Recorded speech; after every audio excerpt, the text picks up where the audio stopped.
Desde criança, nós aprendemos muito com as histórias que são contadas para nós, através das pessoas que têm uma representatividade muito forte na nossa história. É claro que as empresas percebem também hoje que as histórias que estão por trás dos produtos também vendem muito seus produtos. Agora, isso foi passado por uma outra coisa. As empresas agora passam a qualificar as pessoas usando histórias. Por isso, hoje, no programa Talentos em Foco, nós vamos falar sobre o tema Storytelling.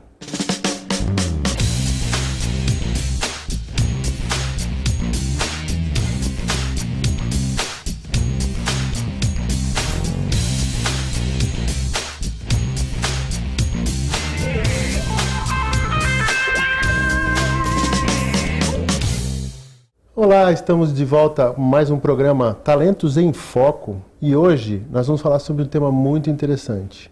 Vamos falar sobre como contar uma história e obter vários resultados, ótimos resultados com isso. E para isso eu trouxe um convidado especial, como sempre, que é o Leandro Waldvogel. E semana passada nós tivemos o Congresso Brasileiro de Treinamento e Desenvolvimento e aí eu fui atrás do nosso amigo aqui para ele contar algumas historinhas para a gente. Seja bem-vindo, Leandro. Obrigado pelo convite. É um prazer estar aqui com você para bater esse papo aqui em Santos. Aí o pessoal vê o seu nome e pergunta assim, Waldvogel, tem alguma coisa a ver com a Mônica Waldvogel? Sim, ele é sobrinho dela, mas ele é só sobrinho da Mônica, porque ele, na verdade, o seu foco hoje é um trabalho muito mais voltado às corporações, né? Um trabalho, não é jornalismo, que é o caso dela, né? É um trabalho muito mais empresarial. Quase para o jornalista, assim, era um dos meus sonhos trabalhar com jornalista. Então a narrativa, a história sempre tiveram aí na minha vida. E a Mônica é talvez um grande, um ícone para mim, assim, que me inspirou a vida inteira, me ajudou com ideias e com broncas e com conselhos. Então, ela é minha tia, mas também é minha mentora, assim, minha life coach, eu acho que é a Mônica.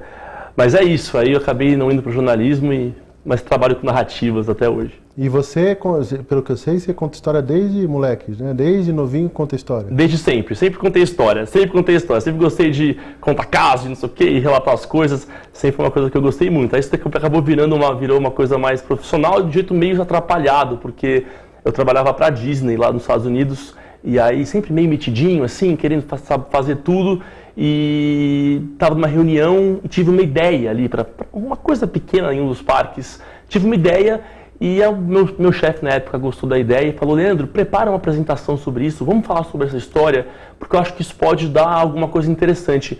E aí eu lembro de preparar, fiquei 2 semanas preparando a minha história, a minha ideia, cheguei para contar isso na reunião e comecei a falar. E foi um troço muito atrapalhado, porque eu comecei a falar, o PowerPoint não combinava com a apresentação, e não tinha começo nem fim, a ideia era boa, só que a história estava muito mal contada. Aí um executivo ali, um diretor qualquer, importante, levantou e bateu no ombro assim e falou, rapaz, a sua história até que está boa, a sua ideia até que é boa, só que a sua história é um horror, a sua história é completamente absurda, e eu não tenho tempo para isso.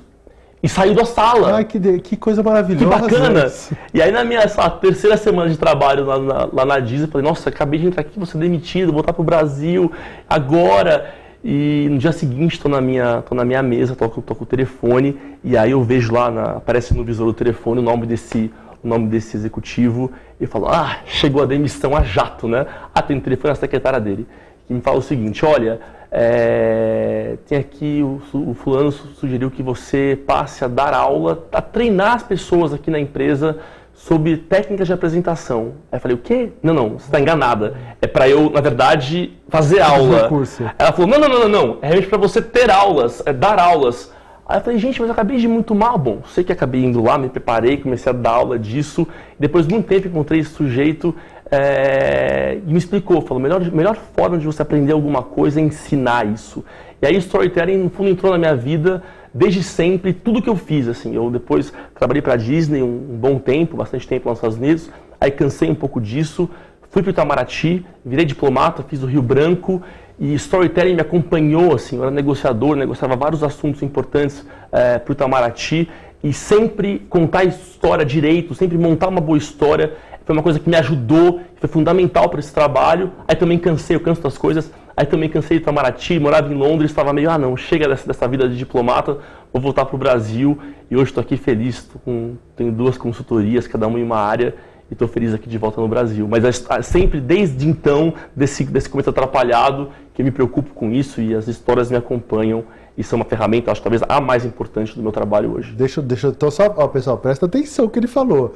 Ele trabalhou na Disney, fez parte do casting lá, do que eles chamam de elenco.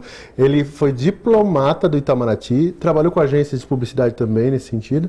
E aí hoje ele trabalha como consultor de inovação, de storytelling, né, da parte de publicidade e tal. Olha o mix, né? E eu acho que esse mix é excelente porque você tem toda uma história. Vamos falar da história, né? Tem toda uma história por trás disso tudo. As pessoas, às vezes eu vejo algumas pessoas com dificuldade, primeiro, questão de carreira, de construir a carreira e de trazer contribuições nessa sua história para o uso. Eu lembro na semana passada no Congresso, do Filipão falando sobre isso, como é que ele construiu isso e tudo que ele fez ajudou a toda a jornada que ele teve. Uma das coisas que ele falou assim, faz curso, tem oportunidade, vai fazer curso, ofereceu, vai fazer, porque você vai usar isso em algum momento. Acho que educação é tudo, né? Educação realmente parece um clichê, mas eu acho que a coisa mais legal da educação e do conhecimento é que ele te liberta. Se você não conhece, se você não sabe, você sempre vai ficar refém de uma corporação, de uma empresa. Quando você conhece, quando você não é educação só formal, mas quando você vai atrás e se informa, você é livre, você faz o que você quiser, você cria a sua própria vida, eu acho, com educação e com conhecimento. Então isso eu acho que é fundamental. Mas eu estava pensando aqui uma coisa, que eu estou ali na nota de corte da geração Y. Eu tenho 34 anos e ali, se você pega, é o corte ali, primeiro ano da geração Y. Eu acho que eu sou meio que o exemplo disso. Você é um XY. Um XY, Tô brincando. XY, né? XY. Eu sou da X, um pouco você é da Y. E aí você vai construindo, mas também é uma coisa angustiante, né? Você nunca sabe, você está irrequieto, você é diplomata ali, você está feliz, mas você está irrequieto com aquilo, você quer outra coisa. Mas agora eu acho que eu achei um pouco o meu espaço, porque em uma das minhas consultorias eu trabalho com gestão de marca. Então como é que a gente pensa as histórias que as marcas contam para o consumidor e como que essas histórias podem gerar negócio, como é que a história da marca, de certo modo, gera negócio, gera venda, gera mais serviço, como é que a história gera valor para as empresas. Isso é o que eu faço aqui em uma caixinha, e na outra caixa que eu adoro, eu trabalho com treinamento em diversas áreas, mas em todas as áreas que eu dou treinamento, que eu dou palestra, o storytelling sempre é uma das ferramentas mais importantes para a construção desses conteúdos, para a construção desses trabalhos. Então, e você também dá aula na FIA, né? De criatividade, inovação e storytelling, né? Dou aula nos programas de MBA da FIA, lá da USP em São Paulo. Você agrega algo assim que hoje ainda é a cerejinha do bolo no profissional, é a coisa um pouco diferente. Ainda né? Eu adoro dar aula, assim, adoro meus alunos. Então eu aprendo muito mais com meus alunos do que eles comigo. E provavelmente você dá aula pra gente mais velha que você. Muitas. Também. Acho que mais na minha faixa etária, eu acho. Também. Acho que é por ali. Mas no MBA, acho que é mais ou menos pessoal entre 30 e 40 anos. Acho que eu estou meio no meio ali dessa faixa etária. Mas é uma troca muito, muito boa, assim. Eu acho que eu não gosto muito dessa coisa da palavra professor, parece que eu vou chegar para professar um conhecimento. Eu gosto de, talvez, provocar discussões interessantes com meus alunos lá na FIA, na São Paulo, onde eu dou aula, e eu acabo aprendendo demais, assim. O que eu aprendo com meus alunos, não sei se eles sabem, mas eu aprendo muito mais com eles do que eles comigo. Aí aproveita aqui, você fez uma apresentação no próprio Congresso, isso chamou a atenção, e o storytelling hoje... no meio empresarial estamos falando muito disso, mas estamos falando muito disso, né? Ainda não se aplica tanto. Aqui no Brasil ainda começando o processo. O pessoal fala assim, já ouviu falar de storytelling, né? Eu sou ali, né? Eu sei, então... Tá, mas é questão de contar a história. Isso me lembra particularmente, porque quando eu era mais novinho, quando eu era adolescente, eu fiz teatro e fui palhaço, né? E assim, a gente quando eu até fiz um curso de palhaço, e a gente aprendeu um pouquinho, a equipe que eu fazia parte, aprendia as historinhas para contar para as crianças, mas o tipo de ação que eu tinha não era tanto de história, mas de esquetes. Sim. Então, de vez em quando, a gente contava uma história. Isso dá um efeito na criança muito grande. Claro. E a gente, quando usa uma história como se fosse uma metáfora, né? Histórias curtas, nos treinamentos ou mesmo nas consultorias, nos trabalhos com as pessoas, o coaching, então, é muito interessante. Você conta uma historinha para a pessoa cai fichas, assim, dá um tchan, ela fala assim, opa, isso aqui... É interessante, isso. vale a pena. E aí eu acho legal essa questão do storytelling entrando aqui no Brasil. Você falou que há pouco tempo se usa realmente isso no Brasil. O que é o storytelling, se a gente for traduzir mais ou menos na faixa, é contando histórias, sendo contador de histórias, mais ou menos assim. Eu tenho uma certa implicância de usar termos em inglês assim aqui no Brasil, mas eu não consegui encontrar uma tradução merecedora do storytelling. Storytelling talvez seja a arte de contar uma boa história. Mesmo assim, ainda não sei se é uma tradução muito interessante, mas de repente virou uma moda aqui no Brasil, né? De repente descobriram esse negócio, acho que é uma panaceia que vai resolver todos os problemas, todo mundo fala nisso, fala nisso, fala nisso, e storytelling está nas revistas, está na Exame, está em todos os cantos. Mas storytelling é uma coisa antiga já, né? Você pega as grandes marcas dos Estados Unidos, que é um país que tem tradição em grandes marcas, todas as marcas contam boas histórias. Você pega, por exemplo, a Coca-Cola, né? Marca mais valiosa do mundo. Você não vê um anúncio da Coca-Cola que te fale, a Coca-Cola é gostosa, a Coca-Cola é doce, a Coca-Cola mata a sede. Não é. A Coca-Cola é um ursinho polar tomando Coca-Cola no Polo Norte, ou sou um urso polar. Ou então o Papai Noel, ou então Abra Felicidade. Tudo isso são histórias que tentam criar algum tipo de identificação emocional com a pessoa e, no fundo, criar uma experiência que transcende o produto. Quando você compra uma Coca-Cola, você não está comprando só aquela bebida. Você está comprando um arcabouço cultural, um monte de coisa que vem em volta, que ele constrói com o storytelling do ursinho, do Papai Noel, do Abra Felicidade, uma série de coisas. A Apple, por exemplo, você pegar o Steve Jobs, quando o Steve Jobs ainda era vivo, faz aquelas apresentações famosas na Apple, as pessoas compram aquela história. Ninguém comprou um iPhone da primeira vez. Você não sabia que era um iPhone.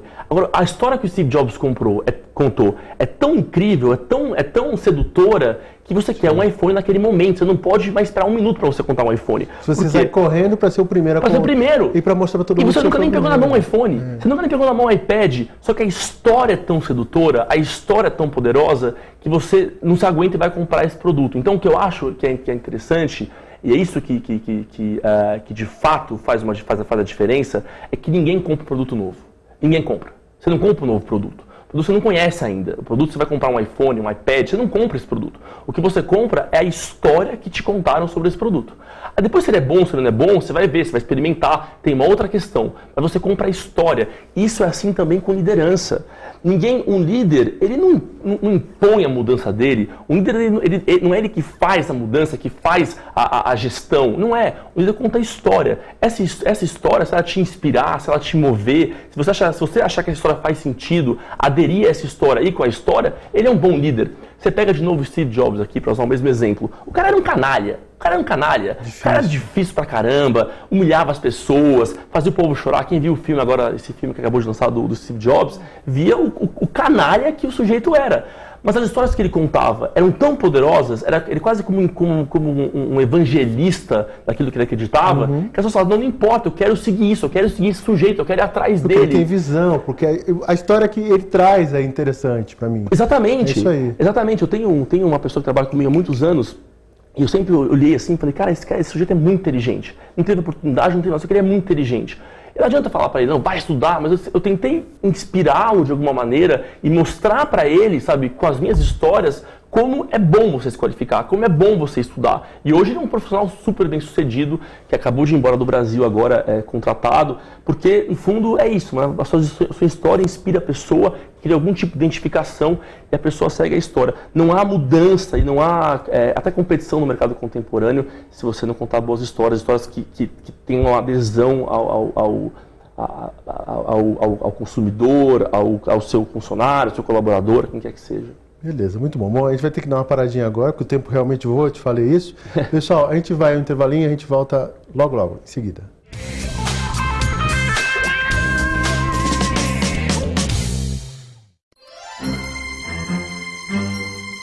Existe uma forma efetiva de você contribuir com todo esse trabalho de ajuda às entidades assistenciais. Uma parceria entre o CMDCA e a Receita Federal criou o projeto Destinação Criança. Funciona assim. Como pessoa física, você pode contribuir com até 6% do seu imposto devido para o fundo do CMDCA. Para pessoas jurídicas, o limite é de 1%. Doações de bens também são dedutíveis. E o melhor é que você não perde nada com isso. Seu dinheiro vai ser restituído na declaração do imposto de renda. Acessando o site destinaçãocriança.org.br, você saberá como destinar a sua doação. Calcule a quantia que você quer doar e imprima o boleto. As doações devem ser depositadas na conta bancária do Fundo Municipal controlado pelo CMDCA. E todo cidadão pode fiscalizar e acompanhar a atuação do CMDCA.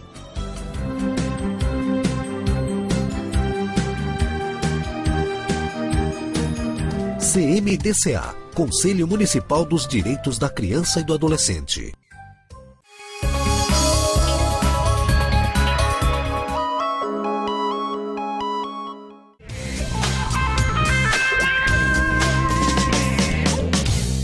Estamos de volta com o programa Talentos em Foco e agora no segundo bloco quero enfatizar para vocês o seguinte. Eu vou na semana que vem eu vou dar um workshop de microexpressões faciais em 2 locais. Vai ser em Santos, dia 11 e 12, aqui no Espaço Certo, aqui na Ana Costa, no comecinho da Ana Costa. Vai ser das 18h30 às 22h30, ok? E vai ser também, será em Goiânia, dia 14/12, das 8 às 18, no dia 14 é sábado, e vai acontecer no Blue Tree Hotel. A promoção é feita pela MQS Consultoria. Vocês podem acessar o site da MQS, que é www.mqs.com.br, e podem ver mais informações sobre o curso. Ou 0800 770 5926. Você vai ver o que as expressões demonstram em relação aos sentimentos e como é que eu posso identificar a coerência, a mentira e outras coisinhas mais. Usar no melhor relacionamento com as pessoas, ok? Vou querer assistir seminário para saber se as histórias que eu conto criam um impacto bom ou não nas pessoas. Exato, dá para ver. Não é? Vou querer ver isso. Que emoções são transmitidas. Que tipo de emoção que é, né? Que isso é legal, tipo cara. E assim, é bom que a microexpressão ela acontece em menos de um segundo, um pouquinho. E isso demonstra o que isso bateu na pessoa, o que aconteceu na hora, né? E aí depois ela racionaliza. Interessante. É bem interessante isso. A questão da história é isso aí, né? O que a gente, né? O que ela toca as pessoas. E você está contando no outro bloco a questão de uma pessoa que trabalha com você, que você contou histórias para sensibilizá-lo da importância de se qualificar, de melhorar e tal. Como é que isso pode ser utilizado, a história ou o storytelling, tanto no treinamento quanto para o uso na empresa? Pensa na empresa assim, né? Nós temos aqui, não só na nossa região, como outras regiões, o comerciante, o cara de pequena empresa, e tem os gestores de grandes empresas e áreas. O que você fala para a gente sobre isso? Isso é uma discussão longa e profunda, né? E que varia muito do mercado onde você está e o que você quer conseguir. Mas eu gosto muito de uma analogia com a história clássica, o modelo clássico de história desde lá do Homero, lá atrás na Grécia, né? A história começa com um herói amável, esse herói encontra um desafio e se transforma. A história é isso. Você tem um herói amável, ele encontra um desafio, esse desafio transforma ele em algo, espero que seja melhor. É o poder do mito do Campbell. Exatamente isso, exatamente isso. E todas as grandes histórias do mundo, no fundo, seguem essa lógica. E quem que é esse herói amável? Eu gosto de fazer uma comparação entre o Super-Homem e o Homem-Aranha. O Super-Homem não é um herói amável. O Super-Homem é um ET de Krypton, perfeito, lindo, tem tudo que ele quer, forte, poderoso. Nós dois, desculpa te dizer isso, nunca seremos o Super-Homem. Então ele não é um herói amável, não tem identificação com o Super-Homem. O Peter Parker, que é o Homem-Aranha, é o contrário. Ele é um cara todo errado na vida. Ele é órfão, mora com os tios, não tem a mulher que ele quer, sofre bullying na escola. Aí, como se não bastasse, o tio dele ainda é morto meio que por causa dele, e a tia fica viúva. Por causa somos dele. nós. Isso mesmo. O Peter Parker somos nós. É isso aí. Qual que é o sonho do Peter Parker? O sonho do Peter Parker é ser um herói, é conseguir conquistar o sonho dele, é ser alguém melhor. Aí no caso dele tem uma aranha que pica, ele vira um Homem-Aranha, a gente não tem aranha que pica. O que eu falo é o seguinte, o nosso colaborador, o cara da empresa, é o Peter Parker. Ele vive no mundo real. Qual que é o sonho dele? O sonho dele é um cara incrível. Como é que eu sou essa aranha que pica o Peter Parker e faço ele virar alguém melhor, virar um super-herói? Esse é um pouco o nosso papel. E para isso eu tenho que identificar qual que é o sonho da pessoa para quem eu conto a história. Não é meu sonho. Ele não vai realizar o meu sonho. Qual que é o sonho dessa pessoa? O que ele quer? O que ele quer ser? O que ele quer ser? O que ele quer construir? Qual que é o indivíduo? Qual que é o Homem-Aranha dele? O que esse Peter Parker quer virar? Qual que é a transformação que essa pessoa quer, pela qual ela quer passar? Se eu der isso para ele, ele vai dar o que eu quero.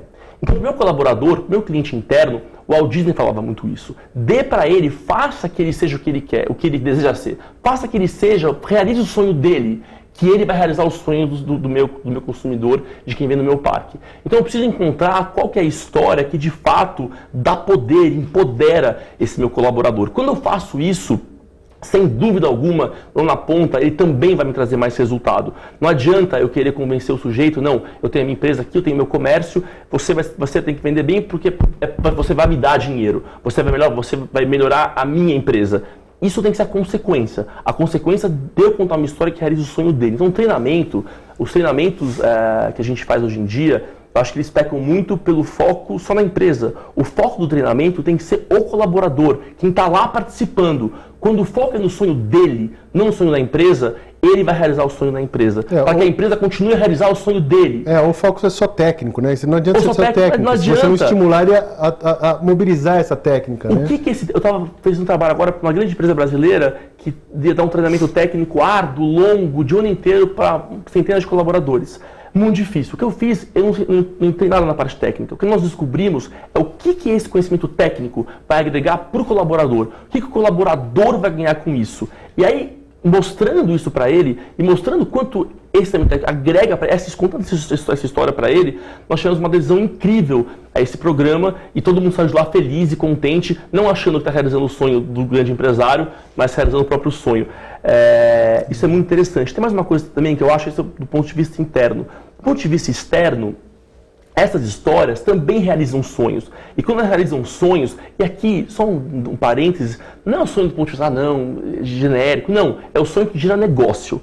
Você pega uma marca como a Abercrombie, por exemplo. A Abercrombie é aquela marca americana de roupa que todo mundo que vai para lá quer comprar e compra. Você vai nos Estados Unidos, o brasileiro vai para lá, tem uma Gap que vende uma camisa por $20 e uma Abercrombie que vende a camisa por $70. É a mesma camisa, made in China, é a mesma camisa. Quando o cara compra na Abercrombie, ele não está comprando a camisa. Ele está comprando o sonho de ser aquele galã, aquele sujeito forte, bacana, pegar todas as mulheres. A mulher, quando compra a roupa da Abercrombie, o que ela está comprando não é a blusinha, que é de algodão como qualquer outra. O que ela está comprando é o sonho de ser uma cheerleader, ser uma menina bacana, que todo mundo está afim. É esse sonho que ela compra. Se eu vendo camisa, todo mundo vende camisa. Todo mundo vende a mesma camisa e é igual a camisa. Made in China, como todas as outras. Mas se eu vendo o sonho que essa camisa pode proporcionar, se eu vendo que está além do produto, aí ninguém me copia e aí sim eu tenho um diferencial e agrego valor, muito valor, e tenho como ser e disparo. As marcas de luxo, o que elas fazem é só isso. Isso que faz uma marca de luxo. Isso é muito comum nas marcas, ou seja, de contar as histórias.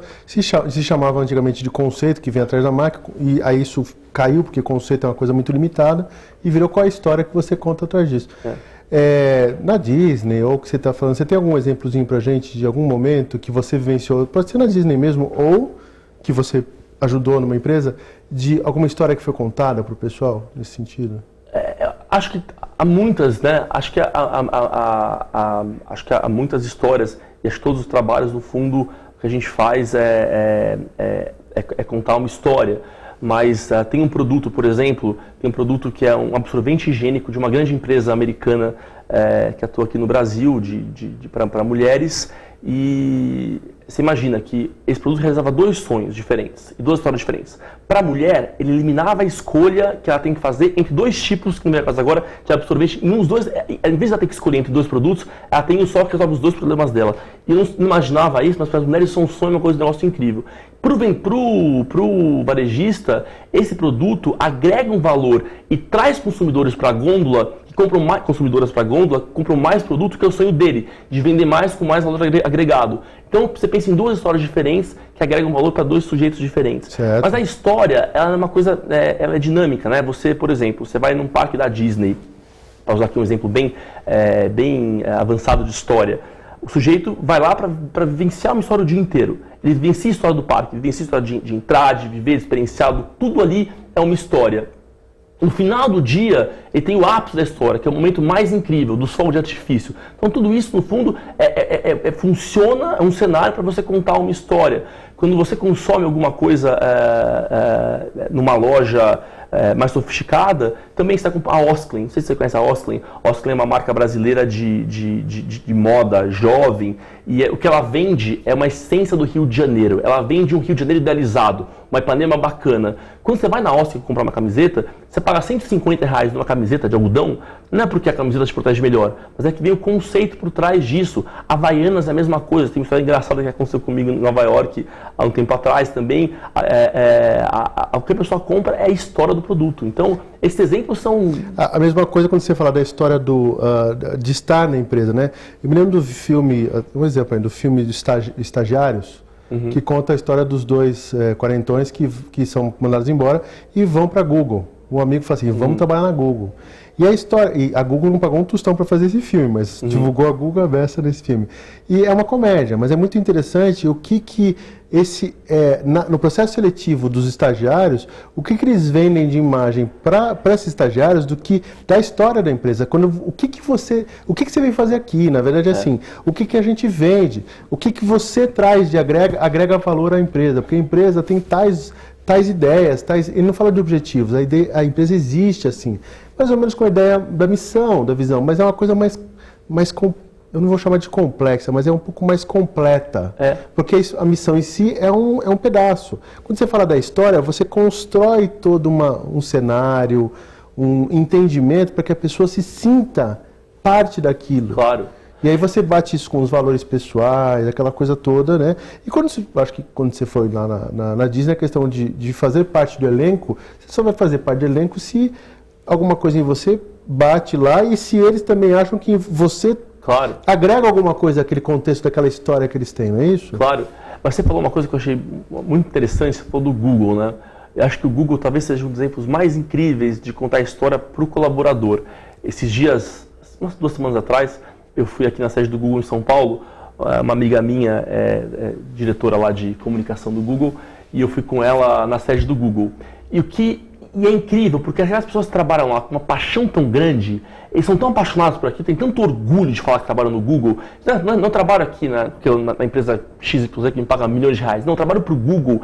E fazer parte dessa história, que é a história do Google, isso é motivo de tanto orgulho para a pessoa, ter tanto orgulho dessa história, que ninguém vai embora. As pessoas querem trabalhar lá, querem ficar no Google, se dedicam àquilo e de fato são tanto produtores quanto vetores dessa cultura do Google. E isso você só constrói com história, não é só o buscador. Eles não estão ali porque tem um buscador fantástico, ou porque faz o Gmail, ou por causa do YouTube. Eles estão ali porque eles acreditam na história que os fundadores contaram, continuam contando, e sentem que aquela é uma história autêntica e da qual eles fazem parte. Então, é tudo isso junto. Eu faço parte da história, eu construo a história, eu acredito nessa história. Por isso que é em termos de retenção de talentos e de geração de comprometimento, promoção de talentos, comprometimento é uma história tão poderosa, tão forte. Bom, e aí o nosso tempo encerra. Já? Porque eu falei que o negócio é rápido, né? Eu quero agradecer a sua presença. Obrigadíssimo. Eu acho que deu para o pessoal sentir um pouquinho o que significa a importância de história dentro de uma organização. E aí eu falo para você assim, que história você está contando para os teus colaboradores, para a tua equipe, para os teus parceiros, que história a sua empresa conta para o mercado, né?